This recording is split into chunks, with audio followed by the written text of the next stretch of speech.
Fantastic. So we are live and this is Monday. So this is going out on Mintwave Radio. So you can ask Alexa, you can go to CamRobertsCoaching.com/Mintwave-radio to listen in live, see our schedule of all the other shows.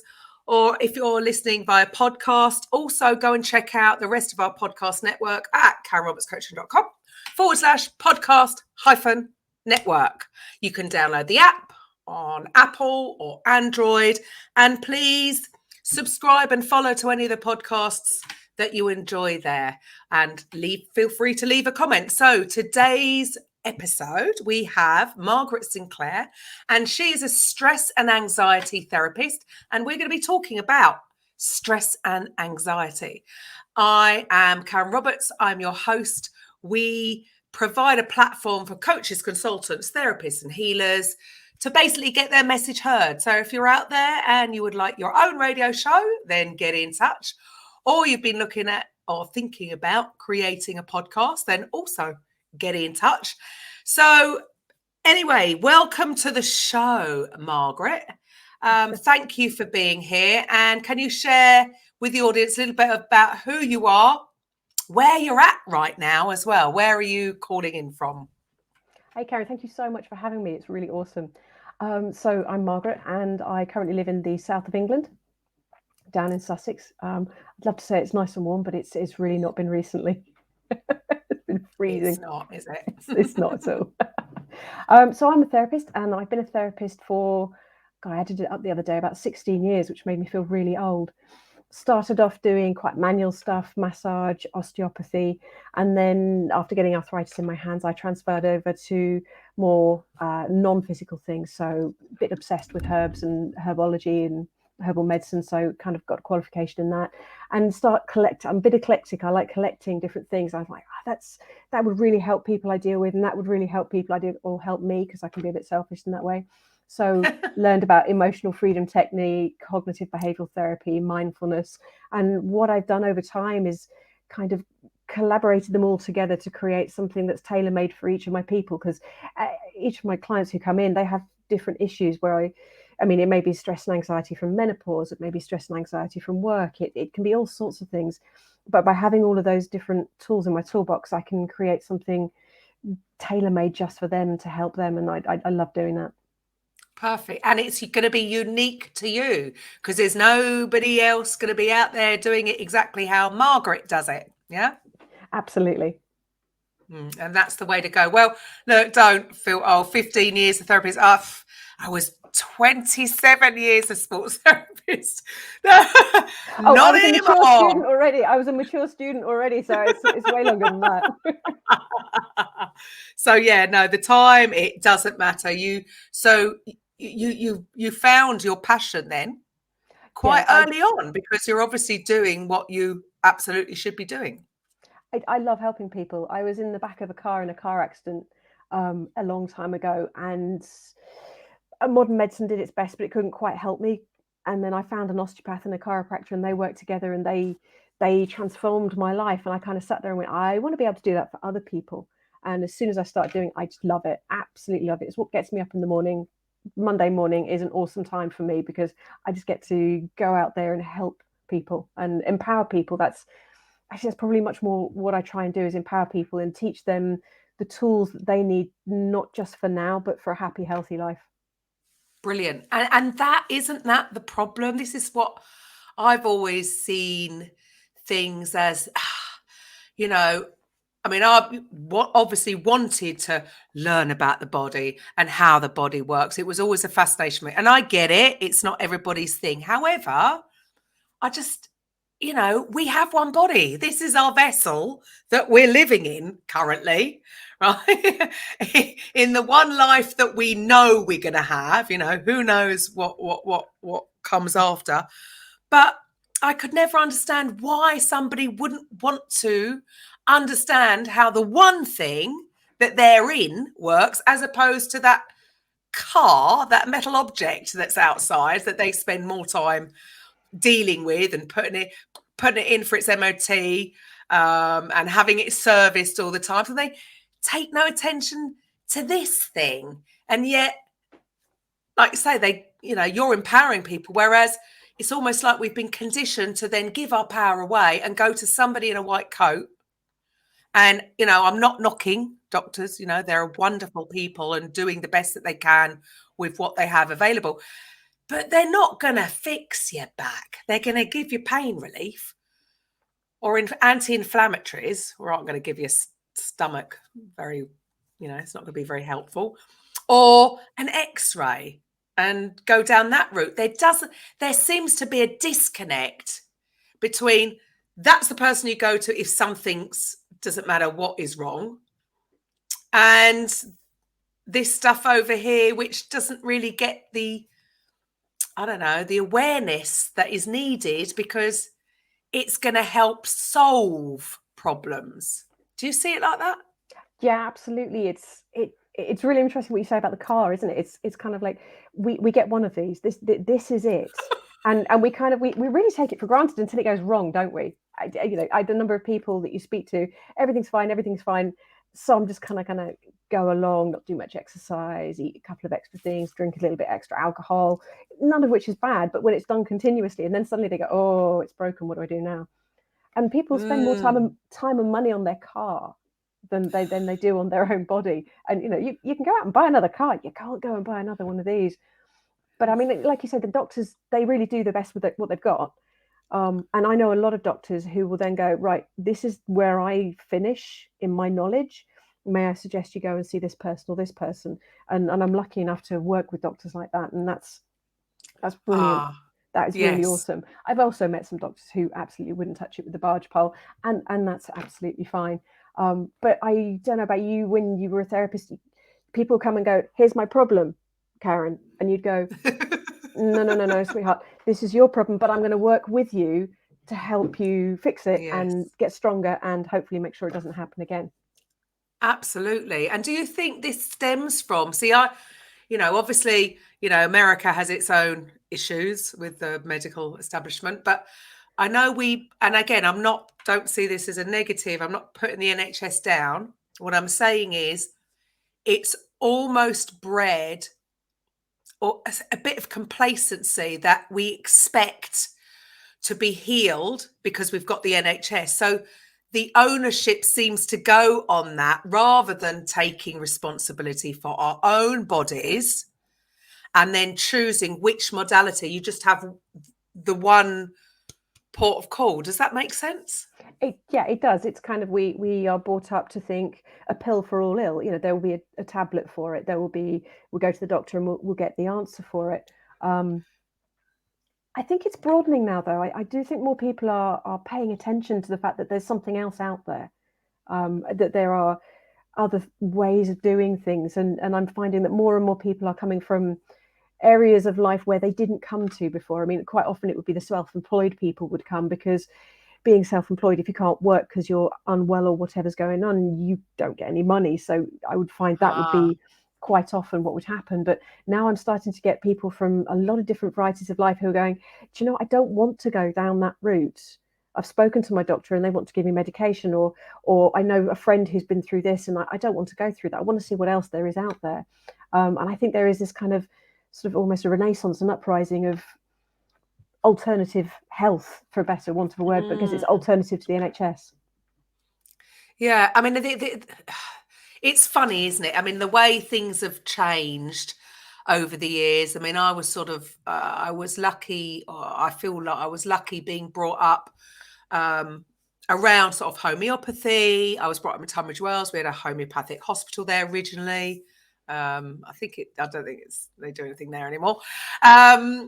But we were brought up to look at other ways. My mum was sort of very much like that. But because they've sort of decided that it doesn't work, but it's because the way they test it, because everything has got to be so physical. And as we know, it's, I mean, what we're going to talk about today, anxiety and stress, possibly the top major cause of any ailment, or the trigger for lots of things. But because it's an intangible, it's not really sort of still accepted or maybe it's things are starting to change. Same with sort of homeopathy, because they can't, sort of measure the change. You've just got to you've got to trust on it. They would test the actual herb, as it were, rather than the memory of the whole point of homeopathy is that it's diluted, and it's not the thing, it's the memory of the thing in the water that actually triggers the response. So of course you're not going to get the same response if you just test that with the specific thing. In fact, it might even make you ill, I would have thought, taking belladonna, would it? Slightly. Yeah, the problem is that we are used to pharmaceutical companies, and they have a lot of money to put into gold standard tests and experiments and looking at medication. Normally, things like homeopathy, herbal medicine, osteopathy, chiropractic, they don't have the money to do, to drop $1 million on doing a couple of different tests.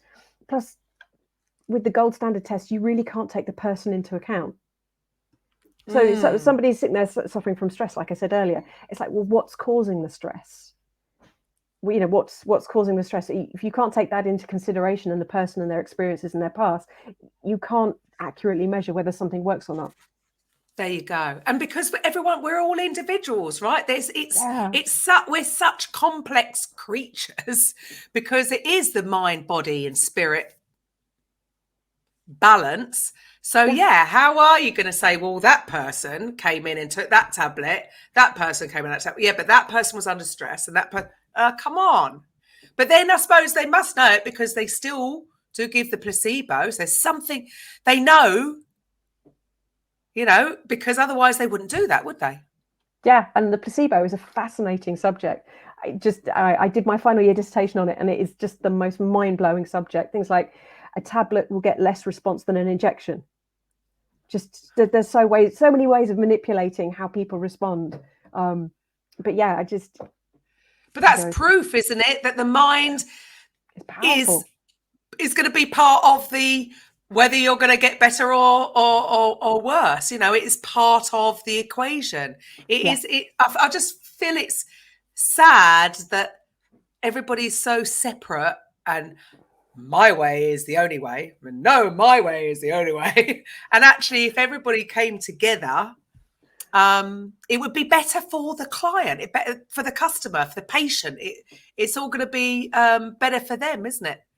It is, and that's why kind of I love the way that I work, is that I've got my things that I can do, but I've also got a plant-based nutritionist and an omnivore nutritionist that I can refer people to. I've got personal trainers, I've got hypnotherapists, I've got osteopaths, chiropractors, massage therapists, physiotherapists, and it's a case of, right, what do you actually need? Right, I know the right person for you to go to. And I work with them very closely, and I'm just really so grateful that I get the opportunity to do that, because like you say, if we can all work together and it's not, this is mine, it's like, this is wonderful. What a better way of working. Yeah, absolutely. And better for the patient, for the person, because rather than it being me, I love that. I always used to think, I used to work very well with a chiropractor, so I'd relax the muscles so that it was easier for them to actually manipulate, so it'll be less sore. And, the whole thing is just think about these things.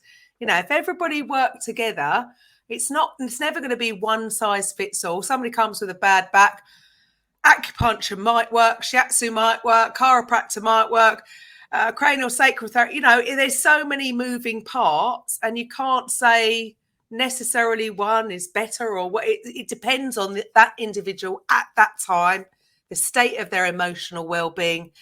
So I love what you're doing. I think I really hope that I think there's going to be more joint ventures moving forward, and I really hope that there's more heart-centered coaches that are looking at treating the person as a whole.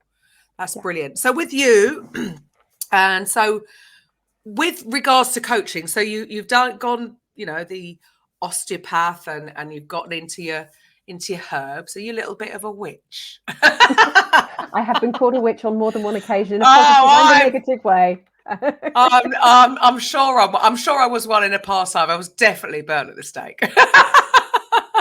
I'm far too opinionated to have not been burnt at the stake at some point.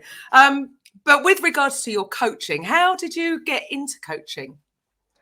So when I was an osteopath, I found that when people were stressed, their pain levels would be through the roof. And if you could just calm them down, their pain level would come down and they would heal much more effectively. So that was a really big learning curve. So as I kind of transferred away from osteopathy and started looking to herbs, and I'd already got some emotional freedom technique, it just kind of naturally wandered along. And then I was treating quite a lot of menopausal women, and then found that stress and anxiety is huge during the menopause. And then kind of lockdown hit and everybody else became stressed. And that's when I started focusing a lot more so just on stress and anxiety.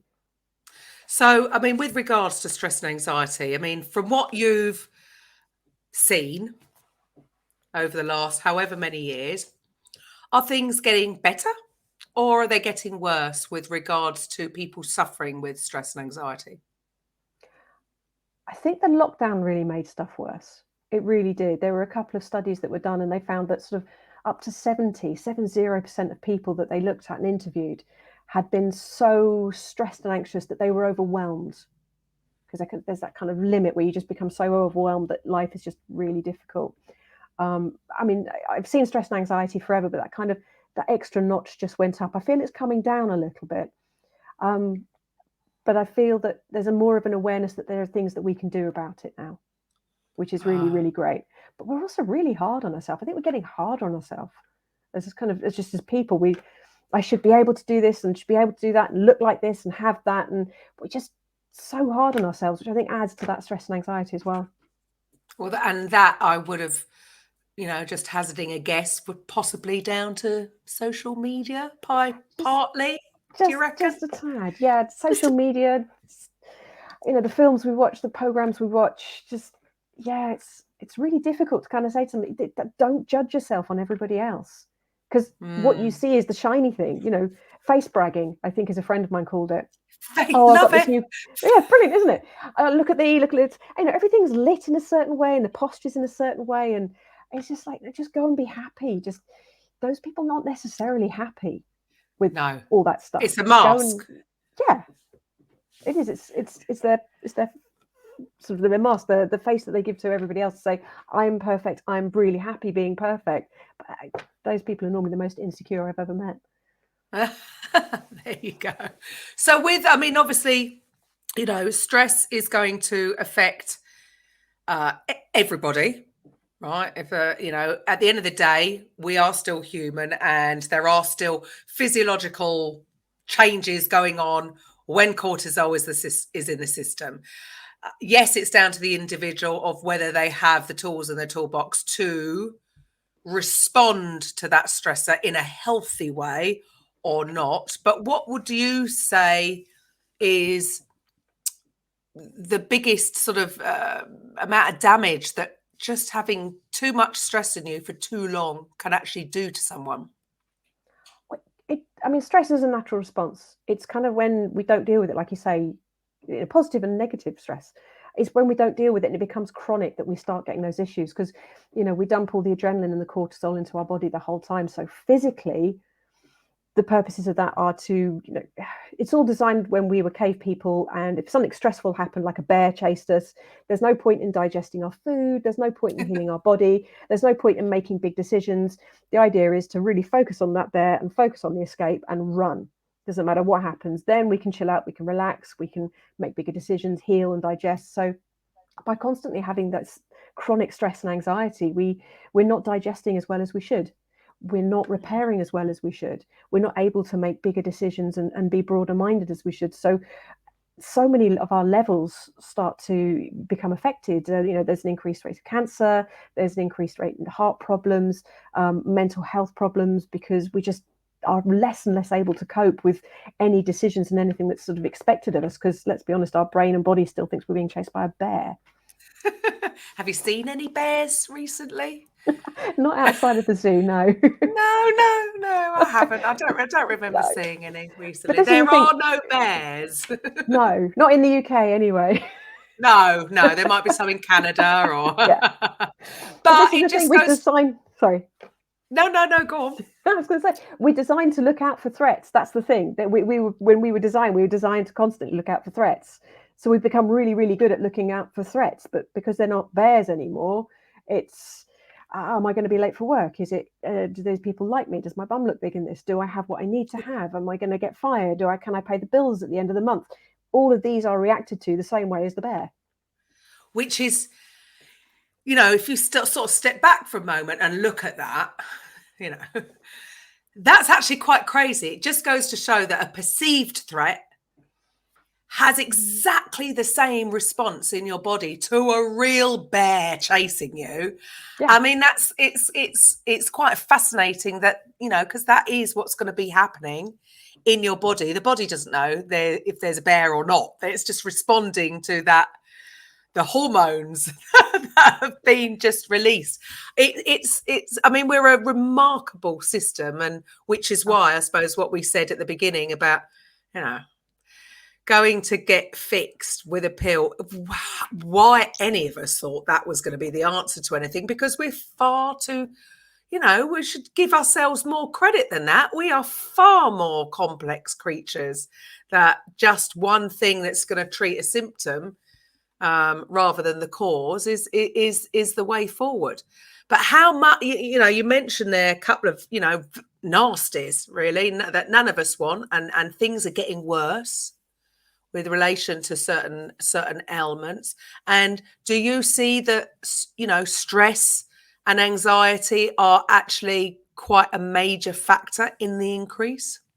From what I've seen personally, absolutely. Yeah, there's just such a much higher rate of illness in people who are chronically stressed and anxious, which is why giving people the tools to take control of that and empower them and bring those levels of anxiety and stress down and create healthy ways of coping is really, really important and really simple to do as well. This is the thing. A lot of these tools are just small little extra things to do that actually would just make life much easier and happier.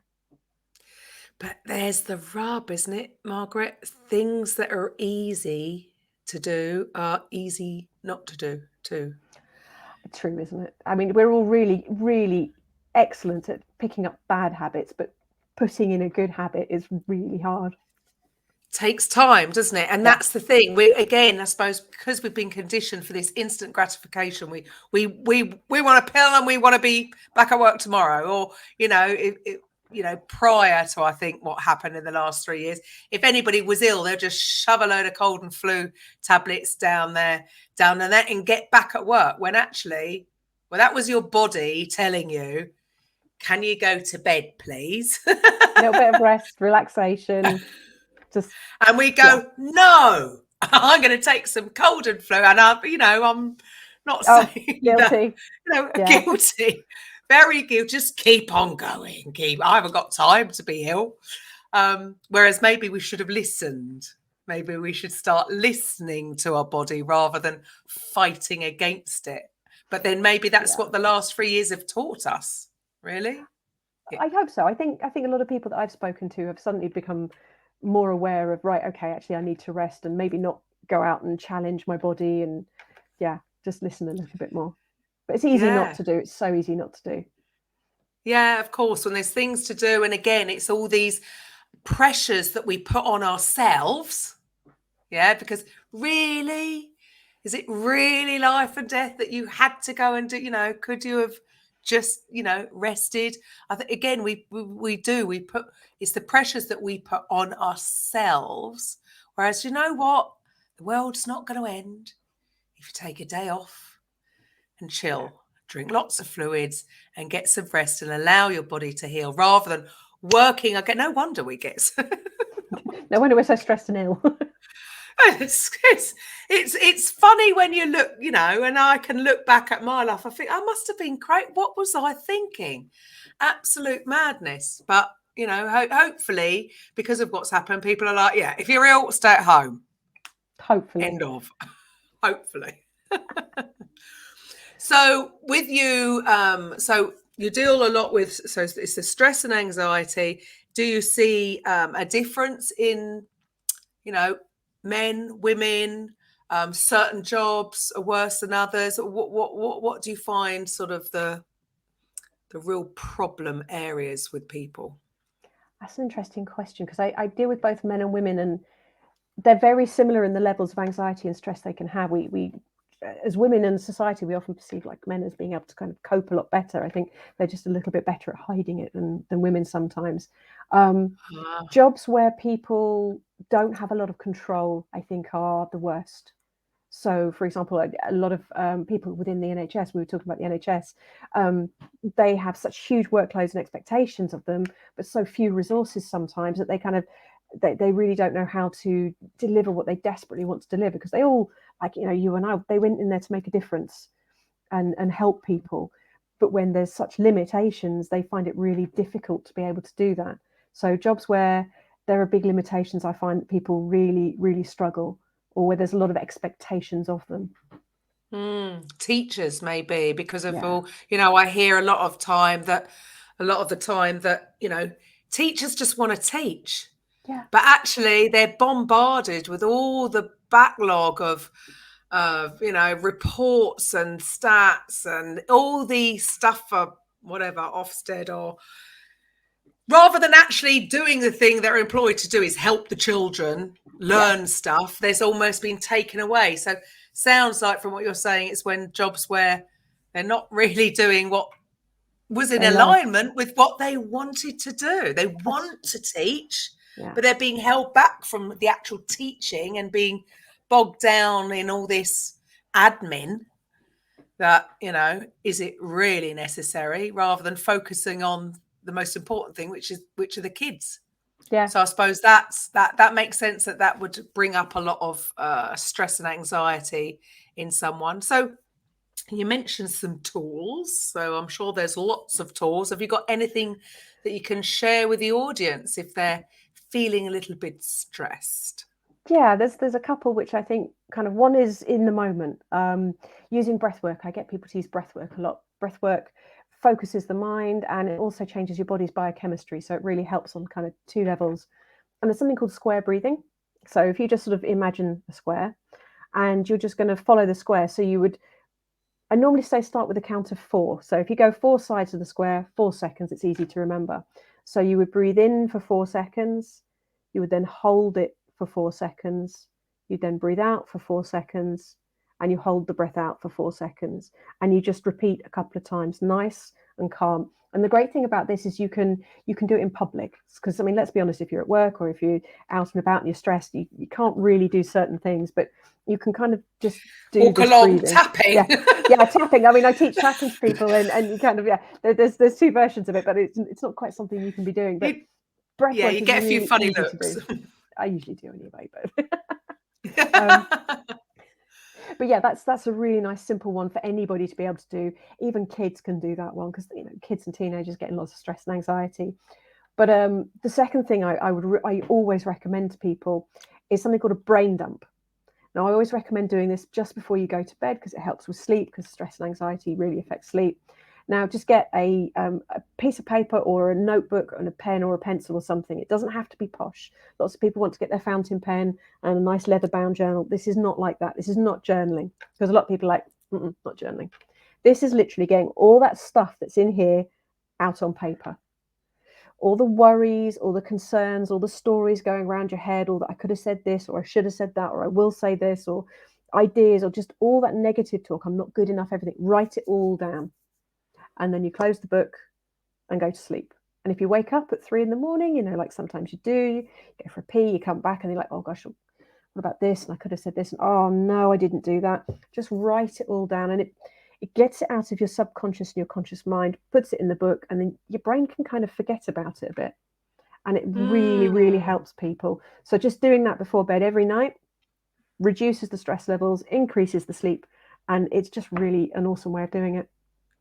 Perfect. Well, that sort of ties in, I talk a lot about, I say I'm practicing my unthinking. I've realised that the thinking was actually the problem. I'm 50. I've realised, I've come to the conclusion that the problems were all about the thinking. Everything's like trying to take control of everything. And the moment I zip it, because I talk a lot. No figure. Go figure. No.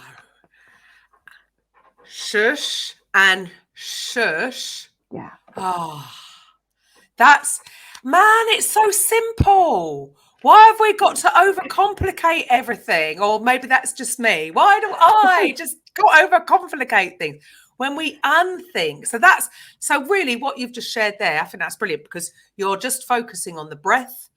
And you're not thinking, are you? Because you're just focusing on the breath.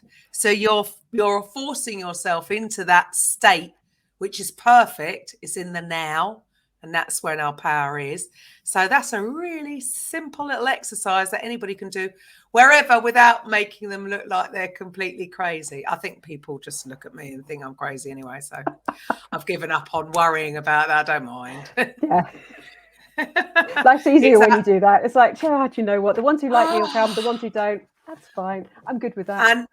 And isn't that the, man, when you can get to that point, you can look back and you think, all that wasted energy.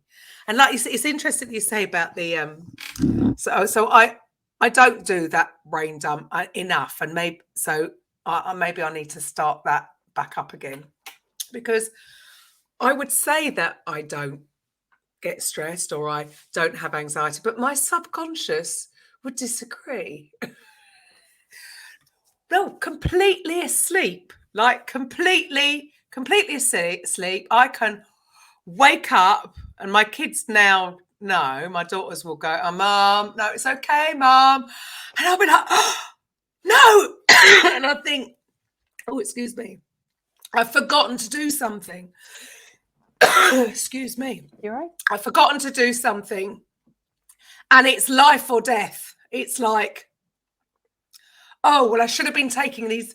It could be like something like taking some medication. I'm supposed to be taking it every morning and night for the last week, and I haven't. And now it's too late. Like real, obviously an anxiety dream. But like I can be up and even in their room, and they'll be like, Mom, no, you're asleep. It's okay. There's nothing. What? Right. Come on, explain that. What's going on there? It's just obviously in your subconscious mind. And here's the crazy thing, isn't it? When you wake up at 2, 3 in the morning, because it's always about that time, and you're like, I've got to remember to take the medication. Don't you just spend the rest of your night with your subconscious going, remember the medication, remember the medication, remember the medication, and you never properly go back to sleep. This is where you get your journal and you go, remember the medication, pop it down, and then you're going to remember it in the morning. But your subconscious mind, it's a wonderful but slightly bizarre thing. It is bizarre. I'm not on any medication. Never have been.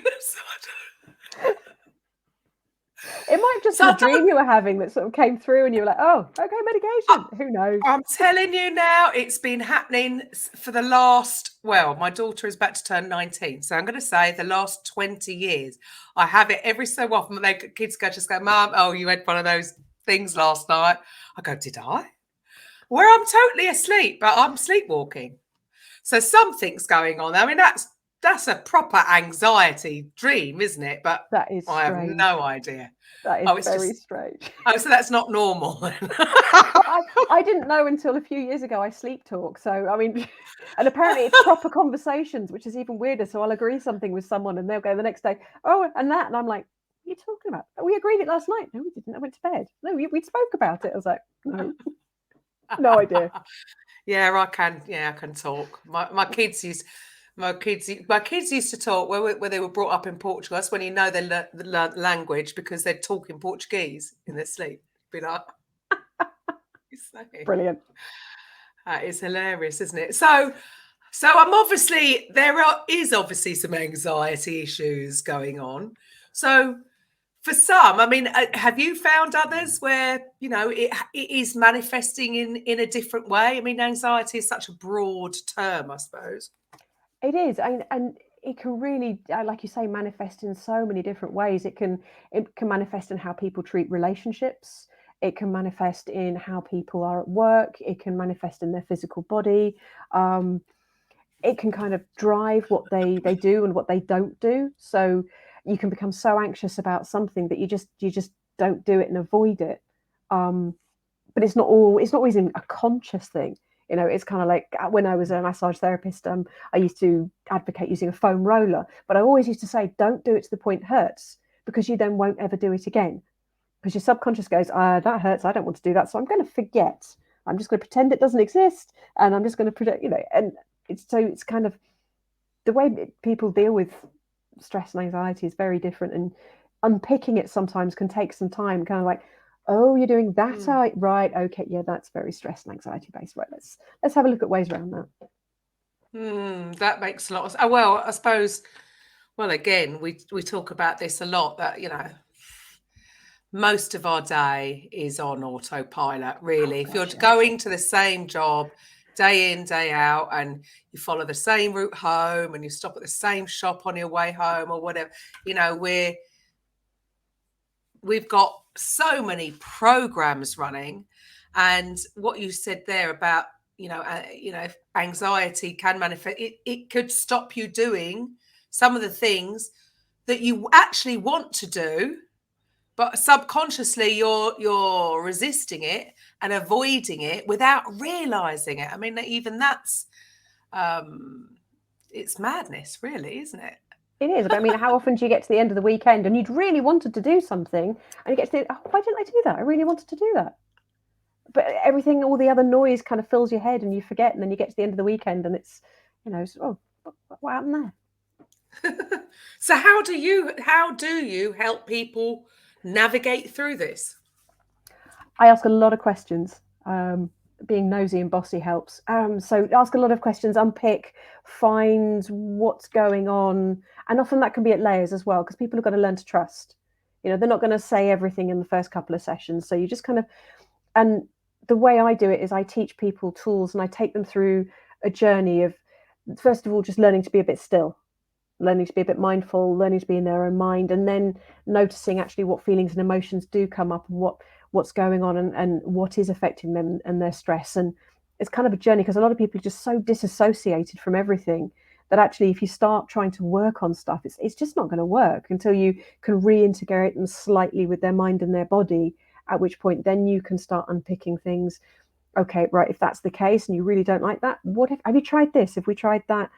Have you tried emotional freedom technique, which is a brilliant one to learn because it's really quick and easy, and just in a couple of minutes you can turn the dial down from stress to calm quite quickly.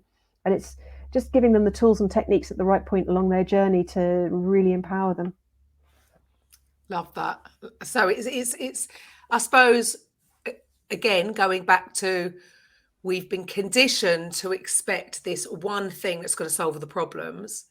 But actually, is it ever going to be one big thing? It's the little things that you do consistently, day in, day out, that is going to build up and actually make the change. Absolutely. And I do deal with people who are on anti-anxiety and antidepressant medication, and that's absolutely fine.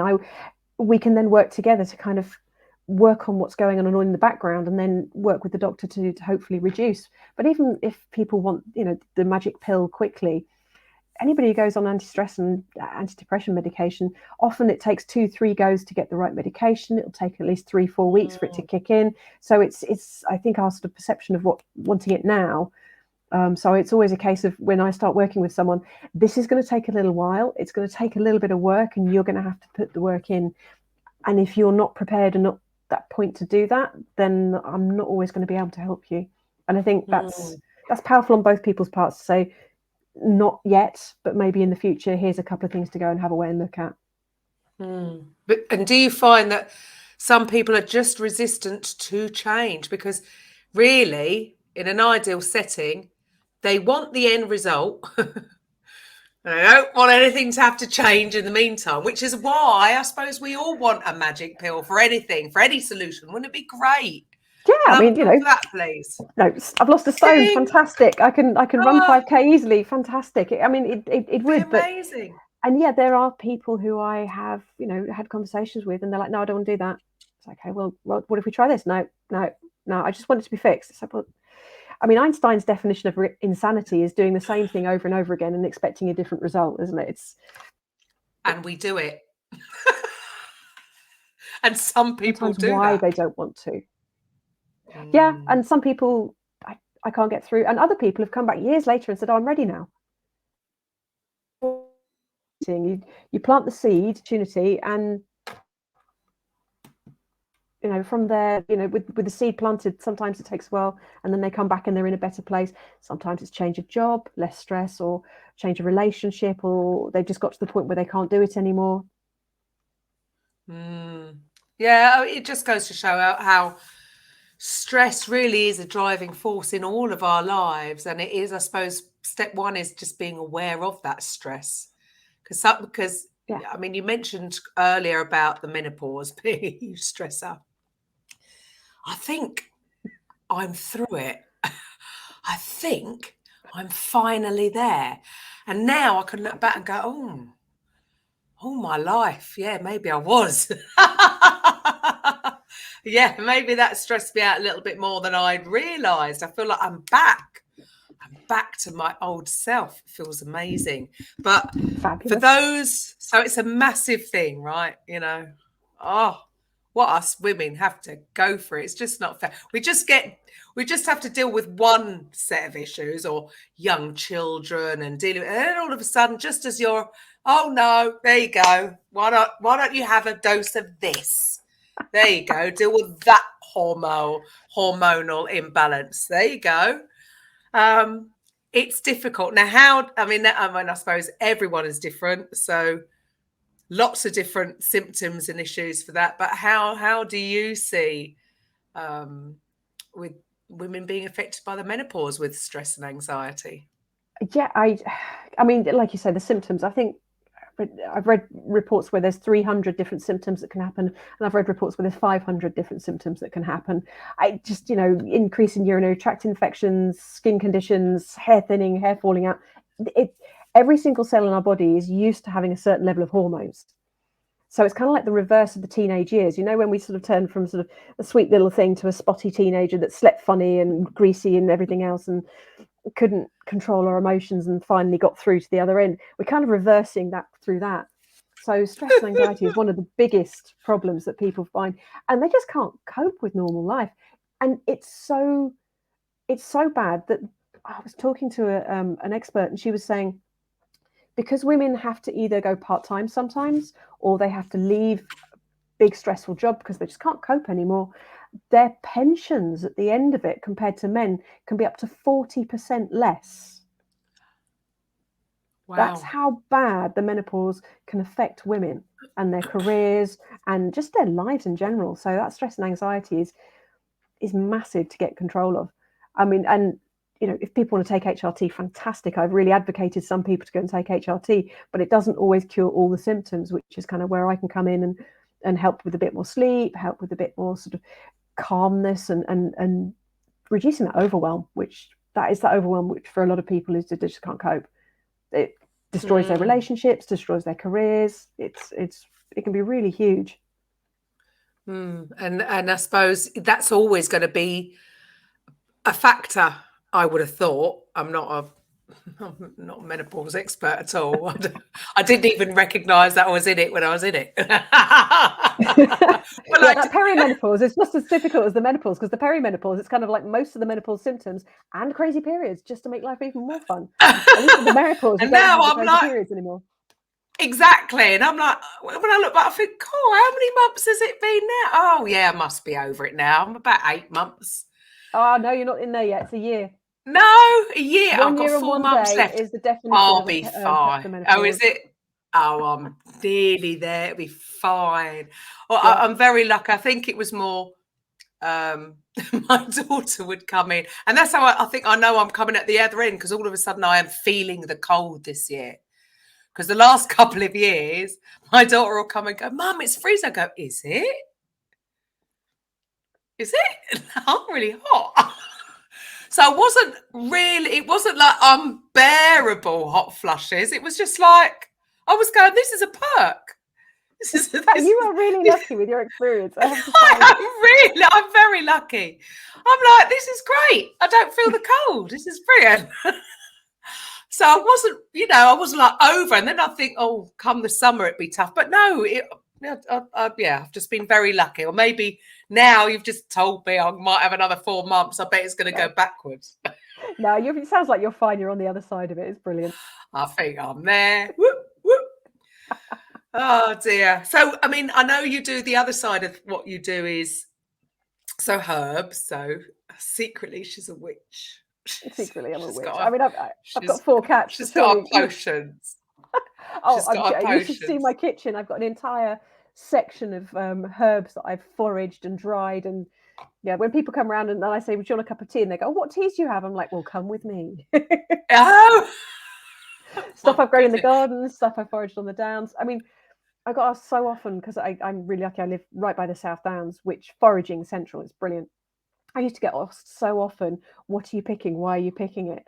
That I actually run guided foraging walks where I take people. I'm like, "This is what it's you can forage for. This is what it looks like. This is when you can pick it. Wow, This is when to use it. This is when not to use it. This is how to use it." So yeah, wow. Are people a little bit scared about that? About picking the wrong thing, or if they're is it going sensible, to be yeah, probably fine. poisonous? Or Well, some things do look really similar, and I'm very careful to show people the difference. So it all started off because I was up foraging for elderberries, so a couple of months' time. Um, and somebody was picking berries, and I kind of went up and I said, "Excuse me, what do you think you're picking?" And they went, "Elderberries." I'm like, "No, no, that's dogwood. I'm really sorry. That'll poison you if you have any of that. Ditch that. Come with me. This is how you oh, identify the leaf. This is how you identify the flower. These are what the stems look like." So I could teach them. And after that, I kind of went, "Yeah, maybe I should be teaching this." oh. So if anybody offers you elderberry wine or anything, just double check Let's that double they've check got they the knew what they were right. doing. Yeah. Oh my goodness. Because this is the thing, at the end of the day, if you were not knowledgeable, how long would you last out in the wilderness left to forage? Because you could I would have thought, again, I'm no expert, but I would have thought I could probably pick out the wrong thing and Very quickly. poison my. Yeah.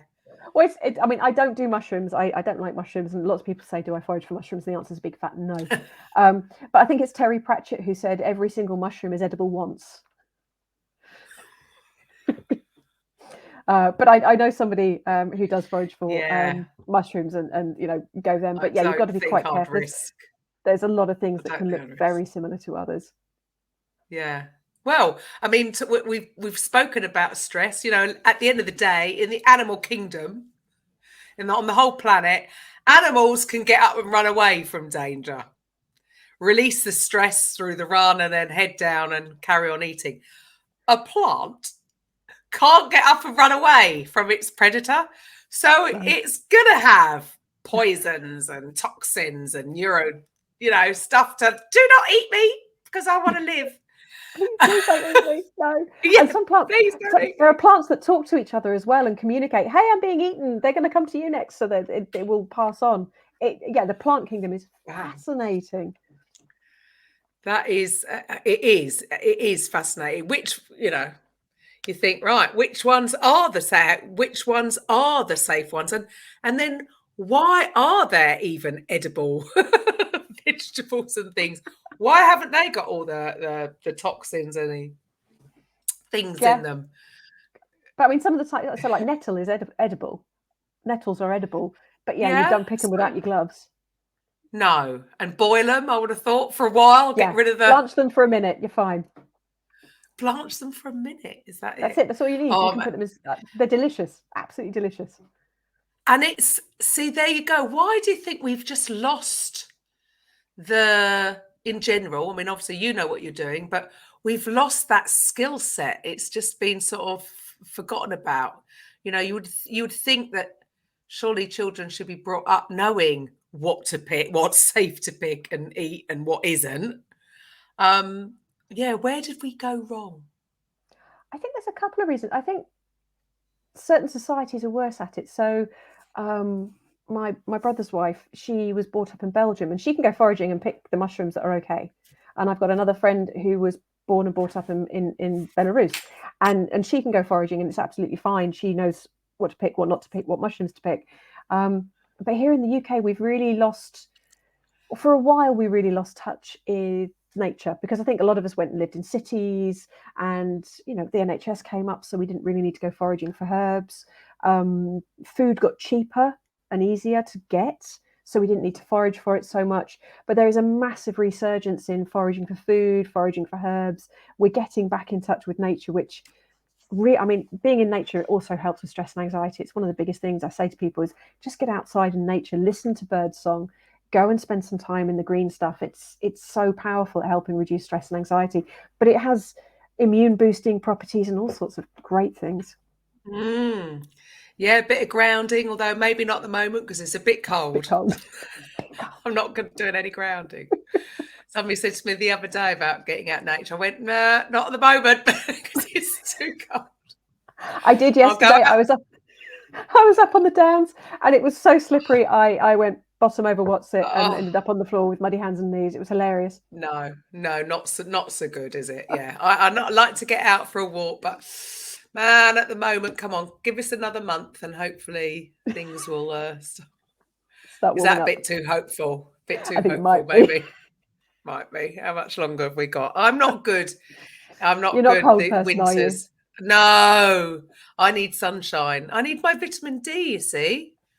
It's all linked to stress and anxiety. What's going to help with that? Vitamin D. Yeah. I mean, that's I never, and I studied nutrition, sports nutrition. I knew about the balance. I never gave it a thought. We went and lived in the Algarve for 8 years. Came back, went back into teaching fitness, so lived my life in gyms and fitness studios, so no sunlight really. And that's actually, if truth be told, one of the reasons I left the industry, because I was just thinking I am exhausted, probably suffering burnout, if I'm honest. I was either doing that or sports massage, lugging my couch around. I was like, oh, I'm getting too old for this. And I gave up. And then a couple of months later, I actually did go to the doctor. I'm not very good at going to the doctors. And did have a blood test. And yeah, my vitamin D was on the floor, just absolutely on the floor. And it was just like, oh, of course. I've gone from sun 24/7, although, still lived in our fitness studio. But as soon as you get out, it's bright sunlight. To being in the UK where there's zero. No wonder.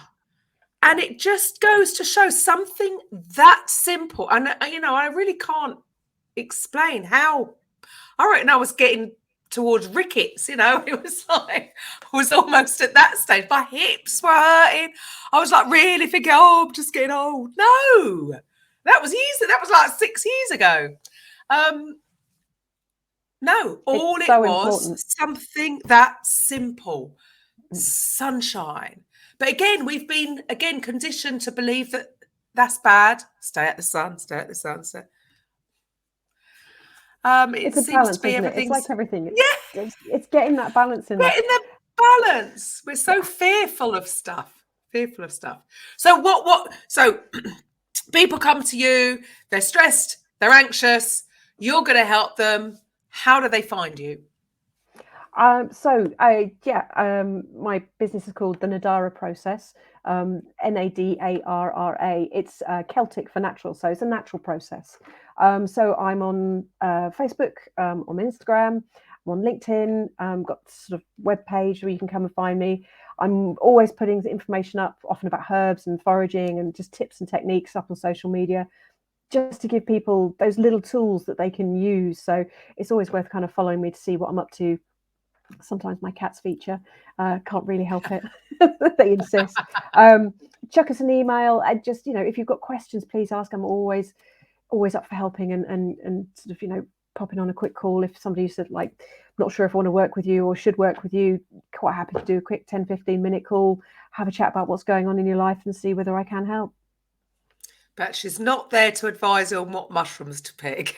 No, nothing to do with mushrooms. I really don't like mushrooms. They squeak when you eat them. I don't like them. Oh, you don't like to? Oh, okay. I don't like. Since I was a kid, it's a texture thing. I can't do it. My daughter's the same. My eldest, she won't eat mushrooms. I could try and hide them in food, and she'd no, don't like that. And yes, she would say it's the texture. It's a squeak against your teeth, don't? It's just making me feel funky now. Isn't that funny? What triggers us? There's probably a little bit of stress going on in there, and you've already been releasing hormones. Right, breathe. What was it? What did you call it? Square breathing. Square breathing. Do a bit of square breathing. We won't mention it again. But it's all fantastic. Love it. Well, I think it's something that's needed. My own daughter really struggles with anxiety. I obviously do subconsciously, but I'm obviously not going to admit it. But something's going on somewhere there. Keep thinking I've forgotten to do something that's majorly important, and it's too late. The sky is falling. Dear, oh dear. I think I freaked my children out. Thank you so much for being here today. It's been fascinating talking about stress and anxiety. And yeah, you've got to make light of it. I know for some people it's a very serious problem, and I'm not making light of it in mocking.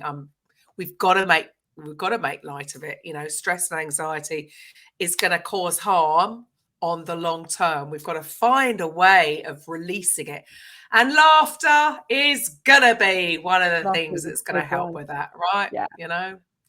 Even if I do just mock myself and my own anxiety, jumping up in the middle of the night like a complete mad woman.